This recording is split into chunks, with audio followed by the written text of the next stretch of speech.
और good guys, तो इंडोमिम IPO listing हो चुका है और इंडोमिम आईपीओ ने क्या ताबड़तोड़ रिटर्न दिया है। लिस्ट होते ही उसने 45 से 50% का लिस्टिंग दिया और अगर आपने कल सेल नहीं किया होता, आज सेल करता तो आपका वही रिटर्न 60 से 70% हो जाता। लेकिन क्या है गाइस, इस आईपीओ में बहुत लोगों ने अप्लाई किया था, बहुत लोगों ने नहीं अप्लाई किया था। तो जो लोगों ने अप्लाई किया था उन्हें भी बहुत लोगों को आईपीओ अलॉटमेंट नहीं मिला और जिन लोगों को मिला वो लोग भी कल ही प्रॉफिट बुक कर लिए और बहुत लोगों ने तो अप्लाई ही नहीं किया था। तो इसके बाद एक और बेहतरीन आईपीओ आ चुका है जिसका नाम है एमबी इलेक्ट्रो सिस्टम। तो अब हम बात करते हैं क्या ये आईपीओ में अप्लाई करना चाहिए या ये आईपीओ भी उतना रिटर्न देगा जितना इंडोमिम दिया है। तो हम इस पे रिसर्च करते हैं। मैंने आपको वो भी आईपीओ का बारे में बताया था कि इंडोमिम 100% रिटर्न देगा, 40% तो कंफर्म लग रहा है लिस्टिंग गेन देगा ही।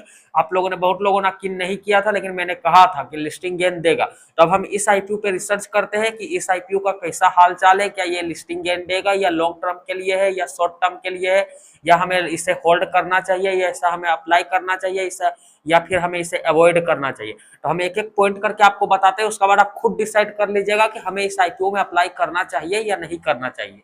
तो सबसे पहले हम पॉइंट 1 से शुरू करते हैं, आईपीओ डिटेल के नाम से। तो इस आईपीओ का डिटेल है, ये ओपन हुआ है 30 जुलाई को, क्लोज हो जाएगा 3 अगस्त को। प्राइस बैंड है इसका 400 से 425 रुपए। टोटल आपको 34 शेयर मिलेंगे, एक लोट में 34 शेयर आपको मिलेंगे। मिनिमम इन्वेस्टमेंट इसमें आपका लग रहा है 14,450 रुपए। इशू साइज है 290 करोड़ पे।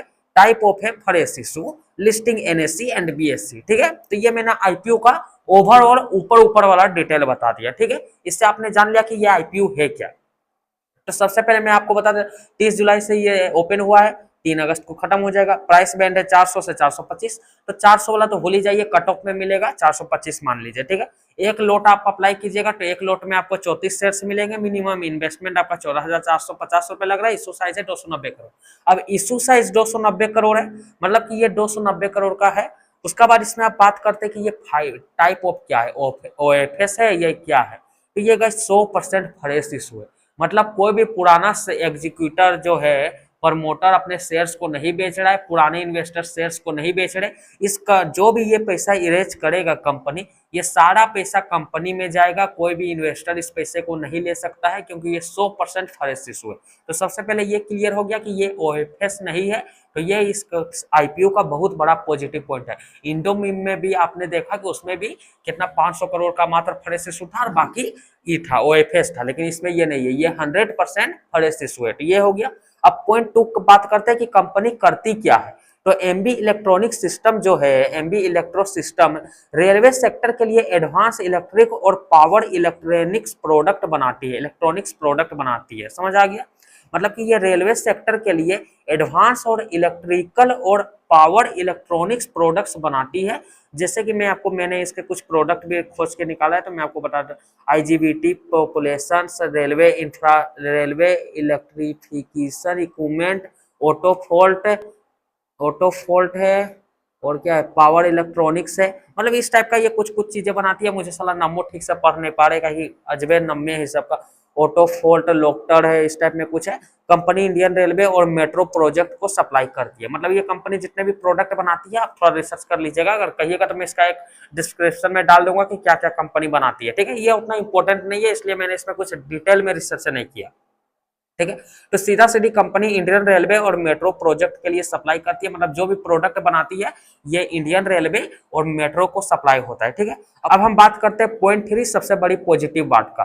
कंपनी के पास लगभग 739 करोड़ का एग्जीक्यूटिव ऑर्डर बुक है। मतलब कि पहले से इसके पास ऑर्डर पड़ा है 739 करोड़ का।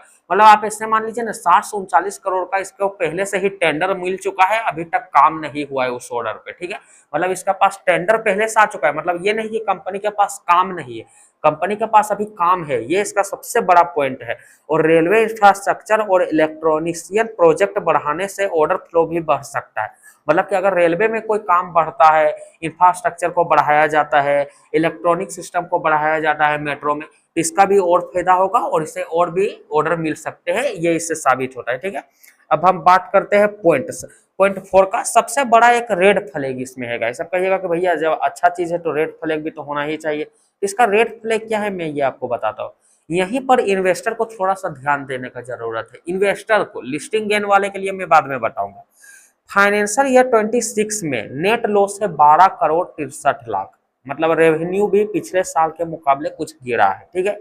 यानी बिजनेस के पास ऑर्डर है लेकिन लेटेस्ट फाइनेंशियल ईयर में परफॉर्मेंस में वीक है, मतलब कि इसने कुछ प्रॉफिट अभी नहीं किया। मैंने 3 बार का चेक किया, तीनों बार कुछ लॉस है। सबसे ज्यादा यही इस साल का है, फाइनेंशियल ईयर 2026 का 12 करोड़ 63 लाख रुपए। ये इसका एक मुझे नेगेटिव पॉइंट लगा, क्योंकि साला कंपनी के पास ऑर्डर तो आ गया है, लेकिन ये साबित नहीं होता कि अगर ऑर्डर है तो भैया प्रॉफिट ही होगा। जैसे कि मान लीजिए मैंने एक ये चीज खरीदा, ये कलम खरीदा, ठीक है, इसे मुझे बेचना है। अब मेरे पास इसका ऑर्डर भी है, 100 लोगों ने इसका पहले ऑर्डर दे के रखा है कि मुझे ये कलम 100 जन ने ऑर्डर दे के रखा है, 10-10 पीस खरीदेगा, 1000 पीस।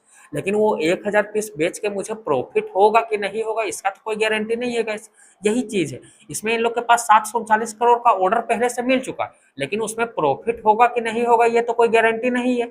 यही बात है, और यही कारण है कि 12.63 करोड़ का जो लॉस है, इससे हमें थोड़ा डर लग रहा है। लेकिन ये इन्वेस्टर के लिए है। लिस्टिंग गेन का मैं बात करता हूँ 0.5 फाइनेंशियल हेल्थ पे, ठीक है। तो ऑर्डर बुक स्ट्रॉन्ग है, यानी कि वही ऑर्डर बुक स्ट्रॉन्ग है, मतलब कि इसके पास पहले से ऑर्डर पड़ा हुआ है, काम हुआ नहीं है, काम कंपनी के पास है। ये आप नहीं कह सकते कि कंपनी के पास काम ही नहीं है, कंपनी भिखमंगे मर जाएगा, कंपनी बेरोजगार है, ये नहीं कर सकते। कंपनी के पास रोजगार है, रेलवे थीम है, मतलब रेलवे से इसका पावर है। और इंडिया में फिर रेलवे में बहुत काम होना बाकी है। इंडिया में रेलवे कहा जाता है सबसे अच्छा नहीं है, सबसे अच्छा बहुत लोग कहते हैं कि इंडिया का रेलवे सबसे अच्छा है, लेकिन मुझे लगता है सबसे बदतर रेलवे है, इसमें बहुत काम होगा। तो ये इसका बहुत बड़ा एक पॉजिटिव पॉइंट है, इसे ऑर्डर मिलता ही रहेगा। नेगेटिव पॉइंट यही है कि प्रॉफिटिलिटी वीक है, डेप्ट भी काफी हाई है, मतलब कि थोड़ा सा डेप्ट भी इसमें है, कर्जा उर्जा है लोड़ा, मैंने ये चेक किया था। लेटेस्ट रिटर्न रेशियो नेगेटिव हो गया है, ये सब थोड़ा हुआ है, ठीक है ना। ये सब लॉन्ग टर्म इन्वेस्टर के लिए वार्निंग साइन हो सकता है, मतलब कि ये लॉन्ग टर्म के लिए है, शॉर्ट टर्म के लिए हम लोग को इसमें नहीं सोचना। अब आईपीओ का पैसा कहाँ जाएगा, ये तो मैंने आपको बता ही दिया कि 100% फ्रेश इशू है। आईपीओ का पैसा यूज होगा working capital, research and development, business expensive में। मतलब सीधा सीधे प्रमोटर इस आईपीओ में अपना शेयर बेचकर एग्जिट नहीं कर रहे, मतलब सीधा सीधे प्रमोटर के पास शेयर जो है वो एग्जिट नहीं कर रहा है। ये 100% पैसा कैपिटल में जाएगा, यानी कि कंपनी में शुद्ध पैसा जाएगा, जितना भी करोड़ इन्वेस्ट होगा सब शुद्ध कंपनी में जाएगा, ब्रांडिंग किया जाएगा, इंफ्रास्ट्रक्चर बनाया जाएगा, कंपनी को मजबूत किया जाएगा, ठीक है। अब बात करते हैं रिस्क क्या है, वो तो मैंने आपको बता ही दिया। 26 में लॉस किया है, रेवेन्यू थोड़ा डिक्लाइन हुआ है, गवर्नमेंट रेलवे ऑर्डर पर भी बहुत बड़ा डिपेंडेंसी, ये सबसे बड़ा है गाइस। जो लॉन्ग टर्म सोचते हैं, ये जो कंपनी है ना, ये गवर्नमेंट रेलवे ऑर्डर पर बहुत ज्यादा डिपेंडेंसी है, मतलब कि अगर इससे रेलवे से ऑर्डर मिलना बंद हुआ तो ये कंपनी एक टाइप बेरोजगार हो सकती है, ठीक है। मैं यही मुझे सबसे ज्यादा डर लगा लोड़ा, वो सब नहीं। कस्टमर कॉन्संट्रेशन रिस्क भी है, ठीक है, कस्टमर का यही रिस्क है, क्योंकि ये जो है इसे तो गवर्नमेंट रेलवे से ही ऑर्डर मिल रहा है अभी तक जितना भी। तो अगर गवर्नमेंट ने इसके ऊपर से हाथ हटा लिया तो समझ सकते हैं क्या होगा। लेकिन ये भी एक सच है कि बिजनेसमैन के ऊपर से गवर्नमेंट कभी हाथ नहीं उठाता है, ठीक है। अब मार्केट फिर भी इसे पॉजिटिव क्यों ले रहा है, अब हम ये बात करते हैं, ठीक है। तो ये हो गया मार्केट अब इसे पॉजिटिव क्यों ले रहा है, हम ये बात करते हैं, क्योंकि इसमें आप देखिएगा, मैं आपको बताऊंगा अभी बहुत इंटरेस्टिंग डाटा एक मैं बताऊंगा कि इसमें अभी जानते हैं आईपीओ ओपन हुआ है, आज ओपन हुआ है, और अभी तक ये 20+ रिटेल में सब्सक्राइब हो चुका है। मतलब कि आईपीओ मिलेगा भी कि नहीं मिलेगा ये भी डर है, क्योंकि 20+ सब्सक्राइब हो चुका है, और इसके बाद भी एक बेटर आईपीओ आने वाला है, मैं उस पर भी वीडियो बनाऊंगा। तो 20+ इस पे पहले से सब्सक्राइब हो चुका है, और 3 अगस्त तक टाइम है, तब तक देखिए कितना सारा सब्सक्राइब हो सकता है। तो ये एक दिक्कत है। अब इतना सब्सक्राइब हो क्यों रहा है ये भी मैं बता देता हूँ। 739 करोड़ का तो ऑर्डर बुक इसके पास पहले से पड़ा है। दूसरा का जीएमपी 125 के आसपास का चल रहा है, मतलब कि ये 100 से 130 35 इस टाइप में ये नाच रहा है, अभी 125 में चल रहा है। यानी मार्केट लगभग 30% लिस्टिंग गेन एक्सपेक्ट कर रही है। सब्सक्रिप्शन भी स्ट्रॉन्ग पेस से बढ़ रहा है, लेकिन याद रखिए जीएमपी कभी भी गारंटी नहीं होता है। लेकिन हाँ 125 है, यानी 30% लिस्टिंग गेन का उम्मीद है। रिटेल में अभी तक हुमच के सब्सक्राइब हो चुका है, अब देखना है क्यूआईबी का क्या रिस्पॉन्स रहता है, वो तो हमें 3 तारीख को ही पता चलेगा। अब हम बात करते हैं क्या इस आईपीओ में हमें अप्लाई करना चाहिए या नहीं करना चाहिए। तो गाइस मैं आपको इसको डिवाइड कर देता हूँ 2 टाइप में, एक है शॉर्ट टर्म, एक है लॉन्ग टर्म, एक है लिस्टिंग गेन।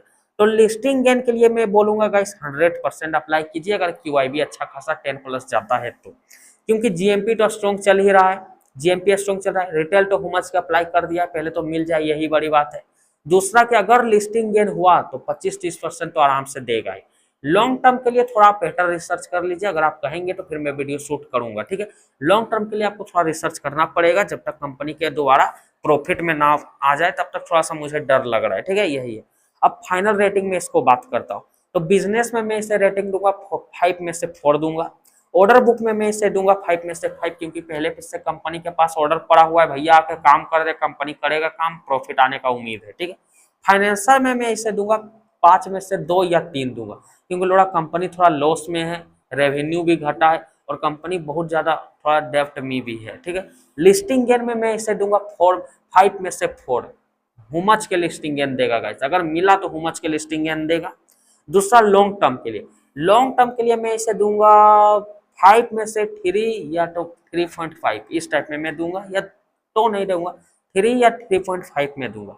ओवरऑल में इसे 3.8 या 4 दूंगा गाइस। अब बात करते हैं कि इसे अप्लाई करना है कि नहीं। तो मैंने बार बार आपको कहा, अगर आप लिस्टिंग गेन के लिए अप्लाई कर रहे हैं तो हुमच के अप्लाई कर दीजिए, आपको अफसोस नहीं आएगा, मैं इसका गारंटी देता हूँ। लेकिन आईपीओ मिलेगा कि नहीं, यही बहुत बड़ी बात है, क्योंकि 20+ रिटेल में सब्सक्राइब हो चुका है, और जब रिटेल में 20+ सब्सक्राइब हो जाता है, इसका मतलब कि अब गेमलिंग हो चुका है।